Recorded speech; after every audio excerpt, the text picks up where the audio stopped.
السلام علیکم ورحمۃ اللہ تعالی وبرکاتہ۔ معزز محترم موقر اراکین گروپ اور شرکائے گروپ، سب سے پہلے تو آپ حضرات کی خیریت و عافیت کا طالب ہوں اور آپ حضرات سے دعاؤں کا بھی طالب ہوں۔ آج اسلام آباد میں وزیر اعظم پاکستان میاں محمد شہباز شریف صاحب سے جو ملاقات ہوئی، اس ملاقات میں وفاق المدارس العربیہ پاکستان کے صدر حضرت اقدس مولانا مفتی محمد تقی عثمانی صاحب دامت برکاتہ العالیہ، وفاق المدارس العربیہ پاکستان کے سرپرست قائد جمعیت حضرت مولانا فضل الرحمان صاحب دامت برکاتہ العالیہ اور یہ فقیر شامل تھے۔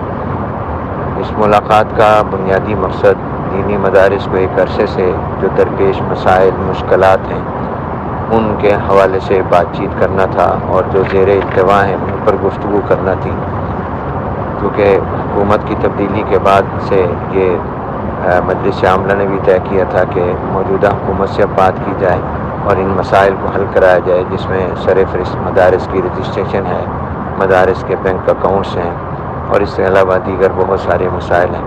تو اس پر ایک عرضداشت بھی ہم نے کوئی تقریباً 11-12 اہم مسائل پر پیش کی اور پھر زبانی گفتگو بھی ہوئی، بریف بھی کیا گیا۔ اس میں وزیر اعظم صاحب نے یہ کہا کہ آج کل چونکہ بجٹ درپیش ہے، اس لیے ہم بجٹ اجلاس کے بعد انشاءاللہ ترجیحی بنیادوں پر ان تمام مسائل کو باہمی مشاورت سے حل کریں گے۔ اللہ کرے کہ یہ وعدہ پورا ہو۔ پھر اس مجلس میں ملک کی معاشی صورتحال بھی زیر بحث آئی اور حضرت اقدس صدر وفاق دامت برکاتہ العالیہ نے اس بات کی طرف بھی متوجہ کیا کہ ملک سے سودی معیشت اور نظام کا خاتمہ ہونا چاہیے۔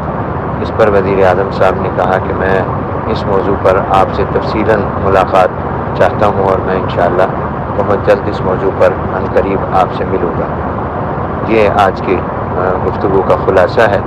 تو میں نے آپ کو صوتی پیغام کے ذریعے پیش کیا ہے۔ دعا فرما دیجیے اللہ کرے کہ مدارس کے مسائل حل ہوں اور دینی علوم کے یہ سرچشمے آزادی کے ساتھ، اپنی خود مختاری اور خودداری کے ساتھ اور حریت فکر و عمل کے ساتھ قرآن و سنت کے علوم کی تعلیم اور اشاعت کا فریضہ سر انجام دیتے رہیں اور امت مسلمہ کا یہ عظیم سرمایہ اور اثاثہ ہر طرح کی مداخلت سے محفوظ رہے۔